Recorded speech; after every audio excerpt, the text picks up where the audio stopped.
Channel. तो आज जैसा कि आप बुक देख रहे हैं, इस समय यही बुक चल रही है, यही बुक मैं पढ़ रही हूँ। तो आज इसमें से कोई मैं स्टोरी नहीं शेयर करने वाली हूँ। आज इसमें मैं आपको शेयर करने वाली हूँ कि वो 7 चीज़ें जिनको यूज़ करके आप जो है अपने लाइफ में जो चिंता है वो खत्म कर सकते हैं, जो भी चिंताएं आपके जीवन में। जैसा कि पार्ट 4 में ये दिया हुआ है कि 7 ways to cultivate a mental attitude that will bring you peace and happiness. शांति और खुशी तभी आएगी जब आपकी जिंदगी से चिंता हट जाएगी। तो चिंता को हटाने के लिए ये 7 तरीके जो इस बुक में दिए गए हैं, यही मैं आपके साथ शेयर करना चाहती हूँ। और इससे रिलेटेड जो स्टोरीज हैं वो मैंने शेयर कर दी हैं पहले ही, और हो सकेगा तो उसका लिंक मैं डिस्क्रिप्शन बॉक्स में दे दूंगी, ताकि आपको अगर इनसे रिलेटेड स्टोरीज जो हैं वो आपको मिल जाएं। प्लस कहीं ना कहीं आप अगर उनसे उनकी जो परिस्थितियां, उनसे आप अपने को कहीं रिजल्ट कर रहे हो, लग रहा हो कि ऐसी परिस्थिति तो मेरी भी है, तो आप उनकी स्टोरी से इंस्पायर हो सकते हैं। वो बहुत ऐसे ऐसे लोगों की स्टोरी है जो आपको लगेगा कि सच में कैसे चीजें बदल जाती हैं, कैसे लोग बदल जाते हैं। तो वो चीजें आपको यहाँ देखने, और कैसे लोग टैकल कर लेते हैं, क्या सिचुएशंस आती हैं जिसकी वजह से लोग बदल जाते हैं या टैकल कर लेते हैं प्रॉब्लम को। तो बहुत ही पॉजिटिव एटीट्यूड्स वाली स्टोरी है, जिनमें वो लोग जैसी परिस्थितियों में गुजरे, उसके बाद में उन्होंने जो भी अपनी लाइफ में चेंजेस लाए। तो आप वो वीडियोस जरूर देखिएगा। तो यहाँ जो 7 चीज जो है जिसका चल है वो बता दे रही हूँ। तो पहला जो इनका है कि 7 वेज हैं, जो 7 तरीके हैं, उनमें है 8 words that can transform your life. 8 शब्द जो आपकी लाइफ बदल सकते हैं। तो वो 8 शब्द जो आपकी लाइफ बदल सकते हैं वो यहाँ पे इन्होंने पूरी समझाने के बाद में यहाँ पे दे दिया है। समझाना क्या, इन्होंने कई सारी स्टोरीज का कलेक्शन इसमें दिया है। उसके बाद इन्होंने बताया think and act cheerfully and you will feel cheerful. जो भी आप काम कर रहे हो, जो भी चीजें आप कर रहे हो अपनी लाइफ में, उन्हें अच्छे तरीके से करो, बहुत खुशी से करो, तभी उनमें आपको खुशी मिलेगी। अगर आप उसको बर्डन सोचोगे या आपको लगेगा किसी ने आपके ऊपर आपको फंसा दिया, तो आप कभी उस चीज को ना एंजॉय कर पाओगे, और वो काम तो आप कर भी दोगे, लेकिन आपको टेंशन अलग हो जाएगा, आपको खुशी नहीं मिलेगी, प्लस आपको दुनिया भर के रोग उसकी वजह से और हो जाएंगे, चिंता की वजह से। तो अच्छा सोचिए, हेल्दी सोचिए, और खुशी खुशी जो भी काम करिए खुशी खुशी करिए। अगर आपको ये लगता है कि ये आप ही को करना है, तो फिर उसको दुखी होकर या गुस्सा होकर करने का कोई फायदा नहीं है। आराम से अच्छे से करिए, और हर परिस्थिति आपको खुशी ऐसी चीज है कि आपको हर परिस्थिति में हेल्दी रखेगी। अगर आप परिस्थितियों की वजह से दुखी रहने लगेंगे, परेशान रहने लगेंगे, चिंता करने लगेंगे, तो वो परिस्थिति आपकी बदलेगी नहीं, बल्कि आपका स्वास्थ्य खराब हो जाएगा। तो इनका जो पहला वो है think and act cheerfully and you will feel cheerfully. तो इससे रिलेटेड स्टोरी मैंने शेयर की है। वो स्टोरी थी, आई थिंक कहाँ पे थी, हाँ ये वाली स्टोरी मैंने शेयर की है इस चैप्टर से रिलेटेड। तो ये स्टोरी है, आप चेक कर सकते हैं। उसके बाद में यहाँ पे है, ये स्टोरी किसकी थी, एक मिनट मैं आपको ये भी बता दूं ये स्टोरी किसकी थी।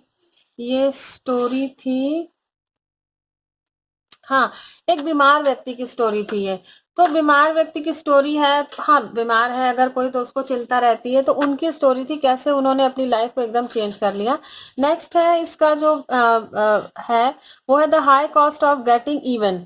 यानी कि अगर आपकी परिस्थितियां ऐसी, किसी ने आपके साथ गलत किया है, तो अगर आपको उसके साथ गलत करने के लिए बहुत बड़ी कीमत चुकानी है, तो उस तरह का आपको बनने की कोई जरूरत नहीं है कि आप उससे बदला लेने के लिए या फिर आप उससे ये करने के लिए कि आपको उतना ही, मतलब आपको भी उतना ही नुकसान हो जाए। तो इससे रिलेटेड एक स्टोरी मैंने इसमें शेयर की है। ऑथर की खुद की भी उसमें थोड़ा सा एक्सपीरियंस उन्होंने दिया है, प्लस एक उन्होंने एक रेस्टोरेंट ओनर का भी उन्होंने एक स्टोरी बताई है। तो ये ये स्टोरी भी मैंने शेयर की हुई है। तो ये स्टोरी है एक गुस्सैल आदमी की, जिसको गुस्सा बहुत आता था। तो उसकी वजह से उन्होंने कहा है कि मतलब आप जो है किसी से बदला लेना या किसी से कोई आपके साथ गलत कर, बदला तो बहुत बड़ा शब्द हो गया, तो बदला हमें नहीं लगता कि लोग इस तरह बदला लेते हैं। बदला तो मर्डर हो गया या इस तरह कुछ होता है, बहुत बड़ी बड़ी चीजें होती तब बदला शब्द मुझे लगता है सही लगता है। लेकिन हाँ, ऐसे डेली में ऐसे होता है कि अरे उसने ये कर दिया, अब देखना मैं उसको बताऊंगा जब मौका पड़ेगा। तो ये सब चीजें हैं जो आपको भी कहीं ना कहीं इन्वॉल्व रखती है उस गंदगी में, उस बैड हैबिट्स में। तो इस चीज को आप छोड़ दीजिए कि जो भी जैसे कर रहे हैं आप एक ऐसा काम करिए जो बिल्कुल आपके लिए ही सही है, या आपको लगता हो कि हाँ ये काम करने के बाद मैं शीशे में अपना मुंह देख सकता हूँ या देख सकती हूँ, ऐसा ही काम करिए ताकि आपको कभी गिल्टी महसूस ना हो। क्योंकि जब आप खुद से ही नफरत करने लगोगे या आपको खुद से घृणा होने लगेगी, तब आप कहीं भी खुश नहीं रह सकते, किसी के साथ भी खुश नहीं रह सकते। तो सेकंड ये है कि कोई अगर आपके साथ गलत करे तो आप उसके साथ गलत करने की कोशिश नहीं करो कि पता चले। एक सिंपल सा उदाहरण ले लीजिए कि अगर मान लीजिए आपके घर में किसी का मर्डर हो गया, आप सोचो कि नहीं अब तो मैं उसका मर्डर कर दूंगा।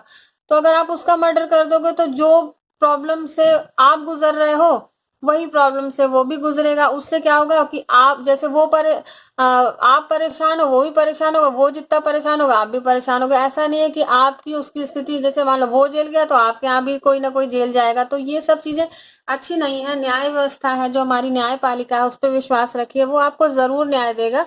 और हर चीज यहाँ नहीं, बहुत जगह हिसाब किताब होते हैं। तो एक चीज तुरंत ये मत करिए कि बस अब हम खुद कर देंगे, तो ये न्याय नहीं होता। न्याय बहुत ऐसी आपके सामने हो रहा होता है, बट आपको नहीं, आपको लगता है कि बस हम उसको जेल भेज दे, वो जेल चला जाए तभी न्याय है। ऐसा नहीं है, कहीं ना कहीं न्याय हो रहा होता है। उसको पता होता है इंसान को कि मेरे कौन से कर्म है जिसकी वजह से मेरे साथ आज ऐसा हो रहा है। बस आदमी उससे भागता है कि नहीं इस वजह से नहीं, उस वजह से हो रहा है।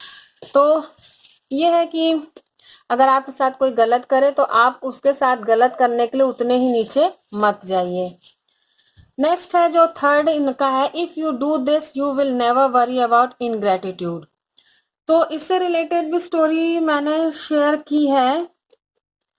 तो इनग्रेटिट्यूड की, जैसे आपके साथ कोई कुछ कर रहा, आपने किसी के कुछ कर दिया, कुछ अच्छा आया, अच्छाई की बात हो रही है क्योंकि ग्रेटिट्यूड की बात है तो अच्छे की बात होगी, तो आप प्रतिफल में चाहेंगे कि वो भी आपके साथ अच्छा ही करे। तो ये कोई जरूरी नहीं है। आप बस ये सोचिए कि आपने किसी के साथ अच्छा किया, वो अच्छाई जो आपने उसके साथ की है वो कहीं ना कहीं आपको जरूरी नहीं कि उसी से मिले। ये मत सोचिए कि नहीं मैंने उसके साथ अच्छा किया, वो मेरे साथ क्यों नहीं अच्छा कर रहा है। आपके साथ अच्छा करने के लिए कोई ना कोई मिल जाएगा जो आपके साथ अच्छा करेगा। तो बिल्कुल एग्जैक्टली ऐसा नहीं होता है कि आप किसी के साथ अच्छा करिए वो ही व्यक्ति पलट के आपके साथ अच्छा करे। लेकिन आपने किसी के साथ किसी के लिए किया है तो आपके लिए कोई ना कोई जरूर करेगा।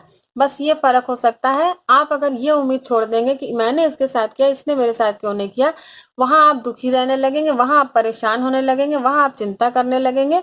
तो ये मत सोचिए कि मैंने इसके लिए ये कर दिया वो कर दिया, ये मेरे लिए कुछ नहीं कर रहा है। तो सबको हिसाब किताब कर होता है, सबका हिसाब किताब होता है। तो आपने किसी के साथ अच्छा किया है तो आपके साथ जरूर अच्छा होगा, बस इतना विश्वास रखिए। आप कभी भी परेशान नहीं होंगे, आप कभी भी किसी प्रॉब्लम में जाएंगे, आप हमेशा खुश रहेंगे। ये बात निश्चित है, ये बिल्कुल ध्यान रखिए। और ना हो तो कहीं लिख लीजिए कि अगर आपने किसी के साथ अच्छा किया है, चाहे वो छोटी सी अच्छाई हो, वो छोटी सी अच्छाई एक ना एक दिन आपको लगेगा कि मेरे साथ हुई। जैसे कि कभी कभी क्या होता है ना कि नॉर्मल सी बात है, गाड़ी का पेट्रोल खत्म हो गया, मान लीजिए गाड़ी का पेट्रोल खत्म हो गया, कोई घसीट के लेके जा रहा है, कोई बीच में रुका, कहा भैया रुको हम आपको पेट्रोल दे रहे हैं, या फिर रुकिए हम आपके लिए पेट्रोल ला के दे रहे हैं। खैर अब तो बॉटल में पेट्रोल मिलना बंद हो गया है, बट ऐसा हो जाता था कि पेट्रोल ला के बॉटल में किसी दूसरे गाड़ी वाले ने ला के दे दिया, और या फिर जो है अपनी गाड़ी से ही पेट्रोल निकाल के उसको दे दिया, वो बेचारा घसीट रहा था। तो आप ये सोचिए कि अब वही व्यक्ति आपको पेट्रोल देने, जब आपका पेट्रोल खत्म होगा तो वही व्यक्ति आपको पास नहीं आएगा पेट्रोल देने। ये एग्जैक्ट एग्जाम्पल है कि अगर किसी गाड़ी का पेट्रोल खत्म हो गया, आपने उसको पेट्रोल दे दिया, तो आप ये सोचिए कि जब मेरी जहां गाड़ी खराब होगी वहां यही व्यक्ति आए मुझे पेट्रोल दे, तो ऐसा बिल्कुल नहीं होगा। उसको हाँ ये हो सकता है कि आपने जो उसकी मदद की, ये हो सकता है कि जहां आपका पेट्रोल खत्म हो उसके 2 कदम पे ही पेट्रोल पंप हो, ये हो सकता है। तो ये वही हेल्प है जो आपको मिली कि आपकी गाड़ी का जहाँ पेट्रोल खत्म हुआ वो वहां पे 2 कदम पे ही पेट्रोल पंप था। या मान लीजिए आपका पेट्रोल नहीं खत्म हुआ, आप बहुत सिंसियर हो, गाड़ी पंचर हो गई, तो जहां आपकी गाड़ी पंचर होगी वहीं पे थोड़ी देर दूर पे आपको पंचर वाला मिल जाएगा। तो आपका जो गुड है, जो आपने अच्छा किया है, वो आपके साथ जरूर मिलेगा आपको। तो ये मत सोचिए कि वही व्यक्ति हमारे साथ अच्छा करे, आपके साथ अच्छा होगा। इससे रिलेटेड एक स्टोरी मैंने शेयर की है। नेक्स्ट है, would you take $1 million for what you have. तो ये है, इससे रिलेटेड भी स्टोरी मैंने बहुत ही अच्छी स्टोरी शेयर की है, और आई थिंक वो मेरी फर्स्ट स्टोरी थी जो मैंने शेयर की है।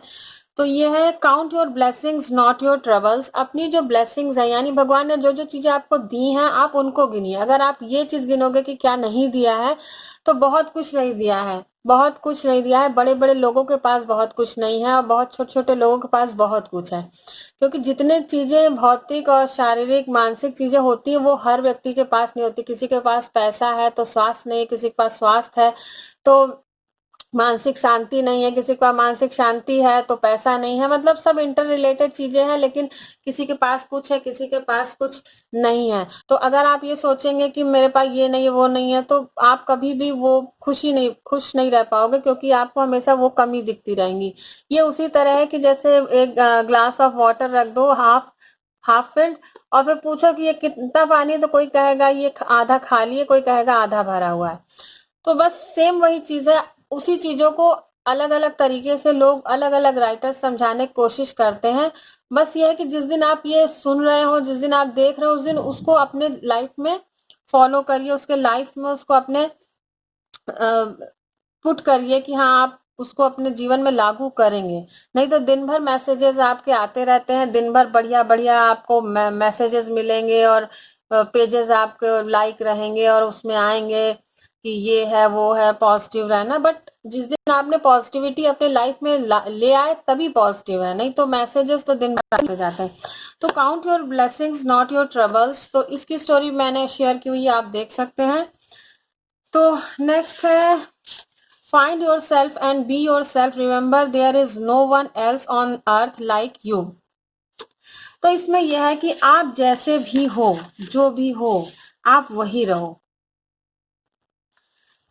जो भी हो। इसकी स्टोरी मैंने शेयर की है, लिंक हो सकेगा तो मैं दे दूंगी अपने सारे वीडियोस का, मतलब जो इस पार्ट से रिलेटेड है। Let's not imitate others, let's find our self and be our self. तो जो भी आप हो, आप वही रहो। मतलब आप मान लीजिए, एक एग्जांपल लेते हैं, अगर कोई बहुत अच्छी आर्ट बना लेता है और आप सोचो कि मैं आर्ट नहीं बना पाता, तो ये कोई बात नहीं है।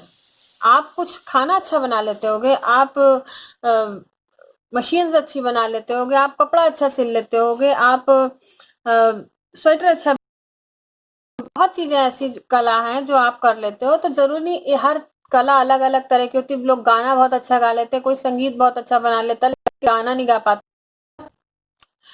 तो आप दूसरे की तरह बनने की कोशिश मत करो। जो आप हो, आपके अंदर जो ओरिजिनल है, जो आपके अंदर खूबी है, बस आप उसी को तराशो, उसी को आगे बढ़ाओ, ना कि आप दूसरे की कॉपी करके कोई दूसरी चीज करने लगो। जैसे कि मान लीजिए इन केस,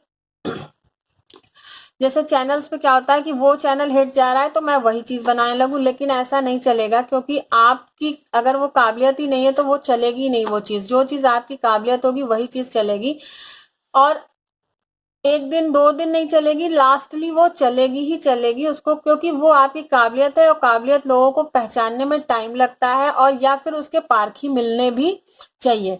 तो जिस दिन मिलेंगे उस दिन आपकी पहचान बनेगी। तो ये मत सोचिए कि हम उसकी तरह करें तो ये हो जाएगा। तो नकल करना छोड़ दीजिए, जैसे आप हैं वही बन के रहिए, और एक दिन आप जरूर चमकेंगे, ये बात सही है। नेक्स्ट है, if you have a lemon make a lemonade.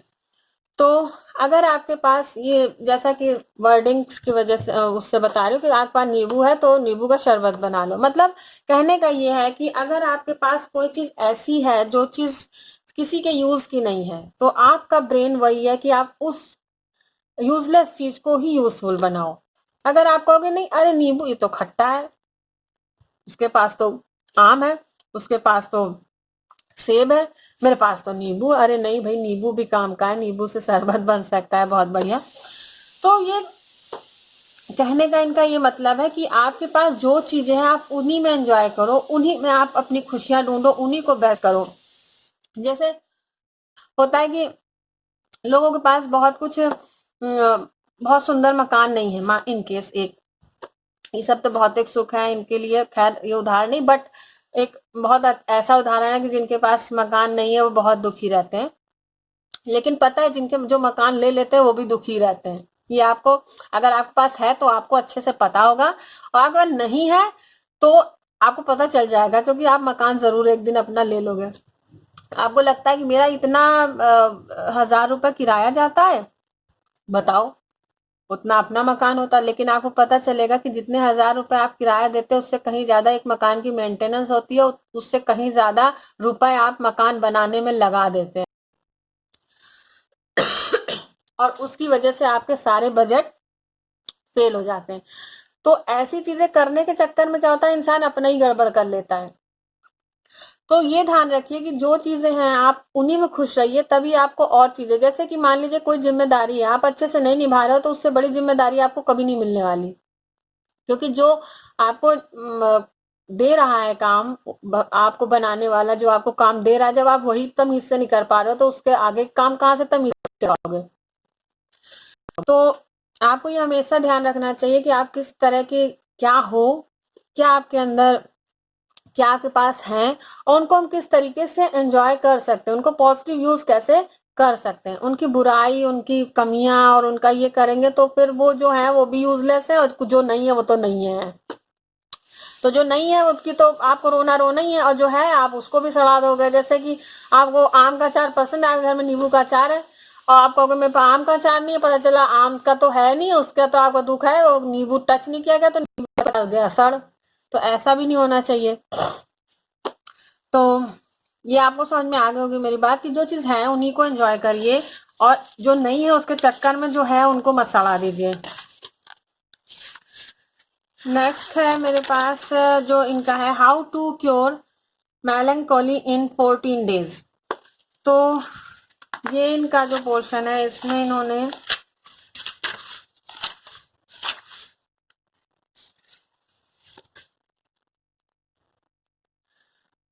इसका जो थीम है वो ये है, forget yourself by becoming interested in others, do every day a good deed that will put a smile of joy on someone's face.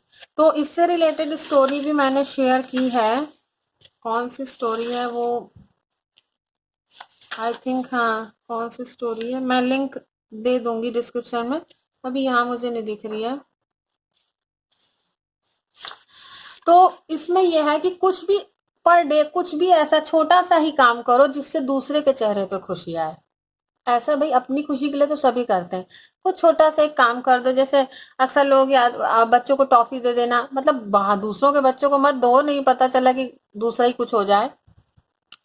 छोटी छोटी चीजें, जैसे आप छोटी छोटी 10-5 रुपए की या कुछ ऐसे ही किसी के लिए गिफ्ट ले आए, या किसी के लिए कुछ ऐसा ले आए जिसको जो उसे बहुत देर से चाहिए था, या फिर किसी के लिए आपने कुछ बना के दे दिया, कुछ ऐसा कर दिया, किसी से मिलने चले गए, इवन मतलब आप पैसा ही मत खर्च करो, किसी के घर मिलने चले गए, कोई अकेला रहता है उसके पास कोई नहीं है, तो आप 1 घंटा निकाल के उसके पास रोज जाओ, बैठ बैठ जाओ, उससे बातचीत करके चले आओ। तो ये चीजें जो है कैसी हैं, जो उसको खुश कर देंगी।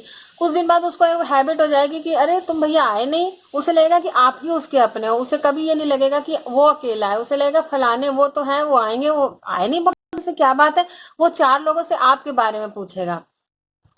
तो इस तरह की छोटी छोटी जो खुशियां हैं वो आप दूसरों को दीजिए, जब दूसरों को आप देंगे तब आपको वो खुशियां फील होंगी, आपको खुद मिलेंगी कि अरे वो हमको पूछ रहा था, अरे भैया आज हम जरूर जाएंगे उनके यहाँ, वो हमको इतने दिन से पूछ रहे हैं, मैं जाऊंगी तो जरूर, मैं जाऊंगा जरूर।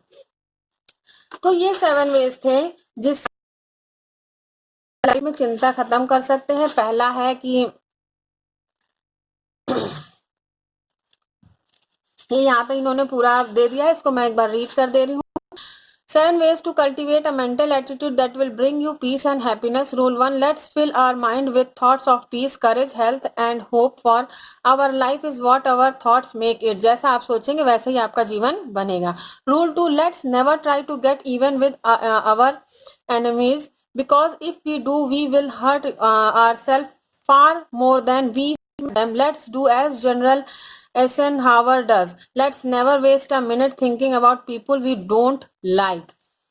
नेक्स्ट है इंस्टेड ऑफ वरिंग, इसमें रूल 3 में 3 पॉइंट्स हैं. A, instead of worrying about ingratitude, let's expect it. Let's remember that Jesus healed 10 lepers in one day and only one thanked him. Why should we expect more gratitude than Jesus God? Let's remember that the only way to find happiness is not to expect gratitude but to give for the joy of giving. Let's remember that gratitude is a cultivated trait. So if we want our children to be grateful, we must train them to be grateful. Rule 4, count your blessings, not your troubles. Rule 5, let's not imitate others. Let's find ourselves and be ourselves. For envy is ignorance and imitation is suicide. अगर आप नकल करोगे तो आत्महत्या के समान है. Rule 6, when fate hands us a lemon, let's try to make a lemonade. Rule 7, let's forget our own unhappiness by trying to create a little happiness for others. When you are good to others, you are best to yourself. तो ये 7 rules थे जो mister del Carnegie ने अपनी book how to stop worrying and start living में बताए. इनसे related stories मैंने शेयर की हुई हैं और ये जो पोर्शन मैंने आपको बताई है पार्ट 4 का था. Part 4, 7 ways of to cultivate a mental attitude that will bring you peace and happiness. तो ये 4th पार्ट का था. तो ये था आज का नटसेल पूरा 7 पॉइंट्स का. तो अगर आपको स्टोरीज देखनी हो तो आप स्टोरीज भी देख सकते हैं, मैंने शेयर किया है. मैं कोशिश करती हूँ कि जिस तरह से मैं एक्सप्रेस कर पाऊँ मैं उस तरह कोशिश रहती है कि एक्सप्रेस कर सकूँ. और अगर मेरा ये वीडियो अच्छा लगा हो, मेरी बातें अच्छी लगी हो तो प्लीज़ लाइक ज़रूर करिएगा. मेरा चैनल अभी तक सब्सक्राइब ना किया हो तो प्लीज़ सब्सक्राइब करिएगा. बेल आइकन ज़रूर प्रेस करिएगा ताकि आपको नोटिफिकेशन मिलता रहे. और एक चैनल मेरा और चल रहा है. ये चैनल मैंने जो शुरू किया वो उस चैनल के 1 ईयर कंप्लीट करने के बाद ही शुरू किया था, उसी दिन स्टार्ट किया है. तो आप चाहें तो मेरा वो चैनल भी देख सकते हैं. उस चैनल पे मैं ब्यूटी और स्टेशनरी से रिलेटेड या और भी जो प्रोडक्ट्स मैं यूज कर रही हूँ उनके reviews, what's in my bag, what's in my pencil purse, what's in my essential pouch, इस टाइप के जो भी मतलब मेरे पर्सनल चीजें हैं वो मैं आपके साथ शेयर करती हूँ. तो वहां जरूर जाइएगा. उस चैनल का नाम है चिया 26. तो ये था आज का वीडियो. अगले फिर किसी वीडियो में मुलाकात होगी. तब तक के लिए stay blessed and good luck.